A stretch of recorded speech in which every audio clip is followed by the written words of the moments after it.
It's a great honor and a privilege to introduce a very dear and close friend for many, many years, Dr. Achi Frank, a fellow philatelist. But Achi, can you tell us a little bit about your family? I know you came from Holland, Yeah, but a little bit about your parents and where you grew up. no problem. Well, now? Yeah, please. Oh, right. Have you taken a pic? It's a video. We're doing... Oh, crikey. No, it's wonderful. So you can speak whatever you want to say. See. Well, my name is Joachim Rudolf Frank. That's a full name. And I was born in Holland in 1938. My father was a general practitioner by profession, and he was called up for the army, mobilized in 1940. I last saw him in February 1940. We stayed on during the German occupation, and my mother and I went into hiding in the south of Holland in a place called Schaik, having been born in Os, which is quite near it in the south of Holland. We spent 18 months in hiding, first of all with a forester, and after a couple of months we were moved to a farm in the village, and we were liberated in September 1944. Can I ask, Achi, were you our only child? I am an only child, and my parents had been married, were married in 1935. My mother, Betty Meyer, was German Jewish. My father, Rudolf Frank, was Dutch Jewish, and he crossed over in 1940, May 1940, with the remnants of the Dutch army to England, served in England, was loaned to the British Army as a medical officer, and he was stationed in Colombo, in Ceylon, and did these convoys between Colombo and Melbourne. On the return trip, the third time, a ship was torpedoed, and unfortunately there were no survivors. My mother and I survived the war. After the liberation... Can I just ask you, Achi, during the war, when you were in hiding, who hid you? We were hidden by, first of all, by a forester called Welbers, in the middle of a forest. It was very lonely, and it was a safe place for hiding. The only thing was, whenever there was a raid, we went into the forest, into a tent, and spent the night there. We did about 3 months of that, and then we were moved to a farm, a farming couple, Richard and Nella Arts. They were very kind, very good to us. We lived with them, and my mother and I had a bedroom in the front of the house.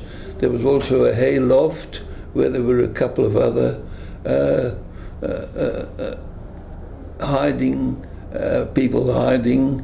One was a Jewish man from the north of Holland called Alex Mock. The other one was a Catholic priest, and they were in the hay loft, and they listened to Radio Orange, so we kept up as news. Radio Orange being the Dutch radio station in London. We kept up as the news. We lived safely. We were discovered by a solitary collaborator soldier, but the people concerned made sure that he did not live to tell the tale. After that, we carried on, and for my mother, of course, it was frightening. One day she was doing the beds and a German patrol passed, and she looked out of the window and they said, "Good morning," in German, "Guten Morgen," and she answered them spontaneously in German. It was a natural sort of feeling. And they spoke to her, and they told her she spoke a good German, and she said, well, she was in domestic service, so they walked off. And we were liberated by the Canadian American forces, and do you remember the dates? That was on the 17th of September 1944, and at lunchtime the column stopped, and there was a small part of the Free Dutch apparently involved in the column as well, in a tank or troop carrier, and it was pointed out to them that there were some Jewish people watching this procession along the highway, and of course the Free Dutch were very interested in it, and the man who was nearest to us was called Rodriguez Pereira. He was the rabbi chaplain of the Jewish part of the Free Dutch. They were so happy, so pleased to see survivors, and he put me on his shoulders, walked me around. They gave me a slab of chocolate, which was probably taken away from me and shared. Rodriguez Pereira later became chief rabbi of Holland, and I was the first Jewish child he'd seen during the liberation.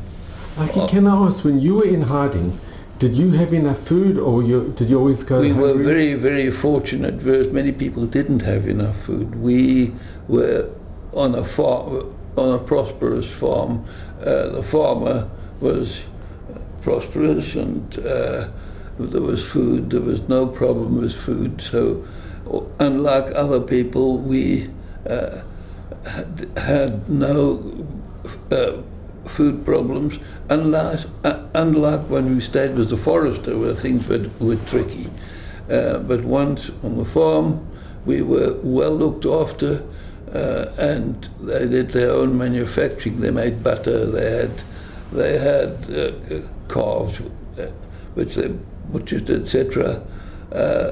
While we were staying with the forester, food was sparse, and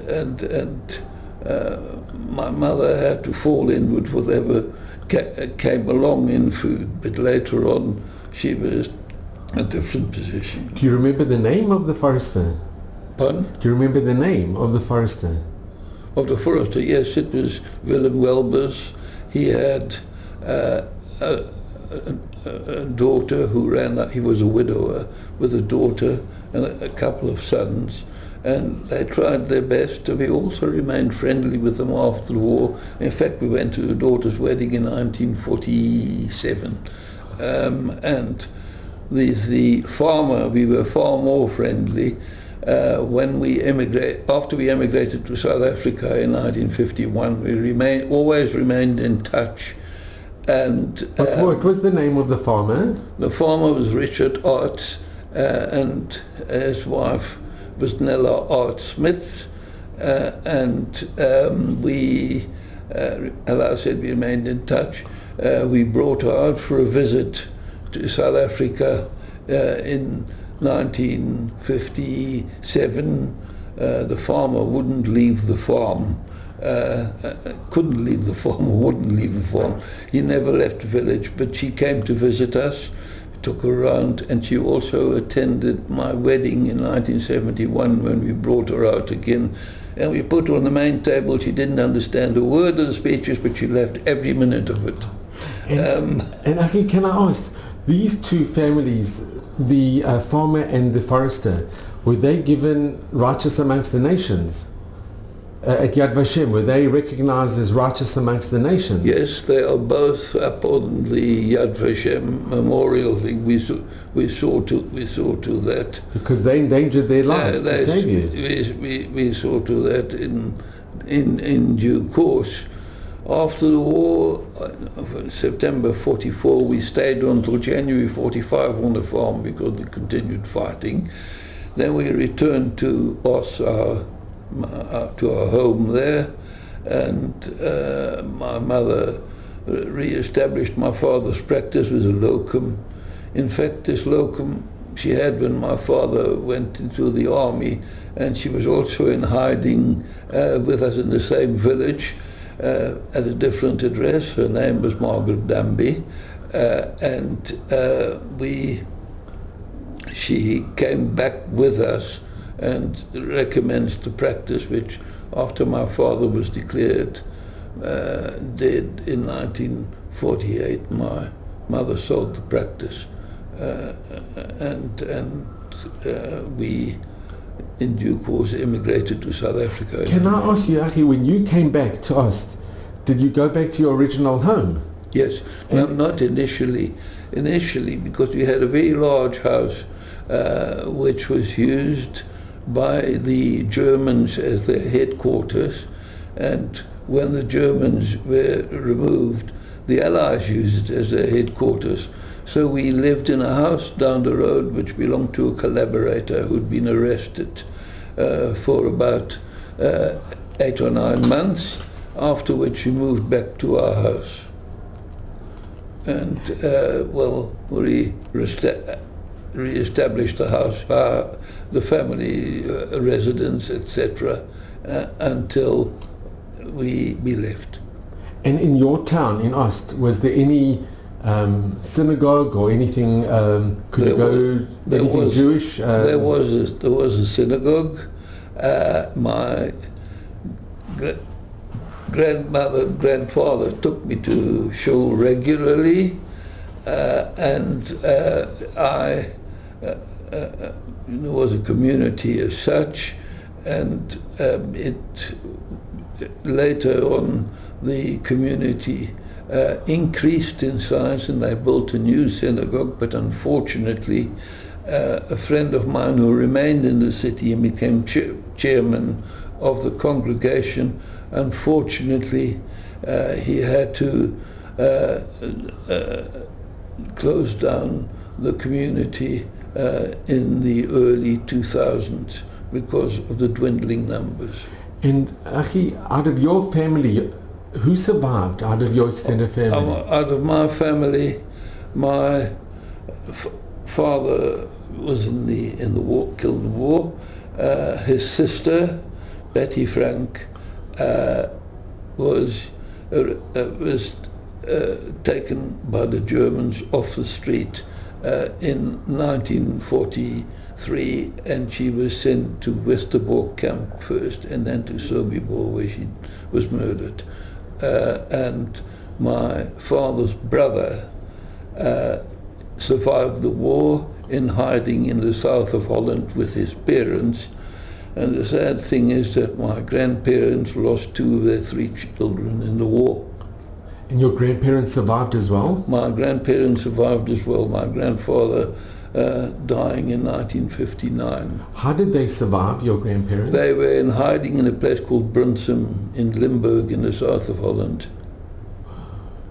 And they survived, and they remained there and returned to their home in Amsterdam in 1945. And Achi, what made your mother decide to immigrate to South Africa? Sorry? Why did your mother decide to immigrate to South Africa? For a very simple reason. In 1948, my mother's brother, who had immigrated from Germany to South Africa in 1936 to escape the Nazis, 1948 came for a visit, and he said, "What are you doing here? It looks like another world war." This was when the Cold War with the Russians was on. Looks like another world war, and you've been looking after our parents, my grandmother having died in the meantime. All this while, he suggested that she and his father, who lived with us, my grandfather and I, should come to South Africa. And there was very little to keep my mother in Holland at the time, so we emigrated for safety reasons, she did one of them.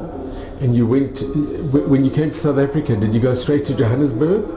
We went straight to Johannesburg, and my mother subsequently remarried, and I went to school in my Krugersdorp High School, where I matriculated because my mother and stepfather lived in Florida on the West Rand. But you could understand Afrikaans, knowing Dutch. Yeah. And you went to Wits University? I went to Wits University. And you got your speciality? And I went to Wits University, qualified in medicine, after which I specialized in obstetrics and gynecology, and spent the next 40 years in practice. And then you eventually came to London. And then when I retired, I found that my son was in London with his family. He moved to London. He's an actuary. And our daughter is in New York. She's an architect. And there was very little to hold us, to keep us in South Africa. And we wanted to see our children. Our daughter comes over regularly from New York. And Achi, during all this time, did you keep your emunah? Did you always kept your Jewish tradition? You always kept the traditions. My wife, who is a little more orthodox than I am, doesn't let up on anything, and we always kept our traditions. And our son is Shomri, and our daughter possibly a little less so. Right. And Achi, if I had to ask you, what message do you impart to the next generation, to your children and to the next generation? Well, to the next generation, the message is that one's got to be aware of one's surroundings, or the politics of those surroundings, of the way of life you wish to have. Education is the most important thing, and also to stick to one's religious background and to remain part of the religious grouping as far as possible. So Achi, I just want to come in to thank you. Now, who's this going to? It's I do it voluntary. But Achi, I just want to thank you so much. This has been for me the greatest honor and privilege, and I've known you for so many years in South Africa, in the philatelic world, and here we're meeting in London at the International Stamp Exhibition, and it's really been such a privilege and honor to eventually hear your story. I always knew you were a survivor, and now we've actually managed to hear your incredible story. Thank God that there were people that really were prepared to risk their lives to save. Absolutely. It's something that is we so admirable. It's something. Yeah, well, absolutely. Yeah, just a footnote. My mother went back to Holland in 1982 to visit a farmer and his wife. She hadn't been back, and he was very ill with a malignant disease, and he hung on more or less. He died a couple of days after she'd been to visit him. And she saw him? She saw him. It must have been very emotional. Last chat. And I remember when I was in Holland, first time on a visit in 1966, he and I were having a quiet chat, watching the Holland-Belgium football match and having a pint of beer. And I said, look, what made you take this risk? It wasn't the money. What made you take this risk? He said, look, I'm a farmer. During the Depression in the 1930s, 1932, 33, we suffered and battled on the farms, and the Jewish cattle traders were always very good to us.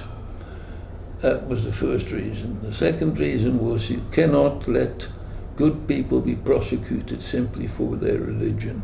It's amazing. And the third reason was he never liked the Germans anyway. Wow. It's a miracle. It really is a miracle. Richard Achi was a very, very honorable man, and he was not educated, but he read the Catholic Weekly every week, and he never missed out on it. Well, Achi, you should just have Mazel and Bracha and may Vesrim to 120 in good health, and thank you so very much. Just a pleasure. Nice seeing you too, Les. It's really been such an honor and a privilege. Achi, I'm so grateful All of a to you. sudden, It's really wonderful. Exhibition. Thank you.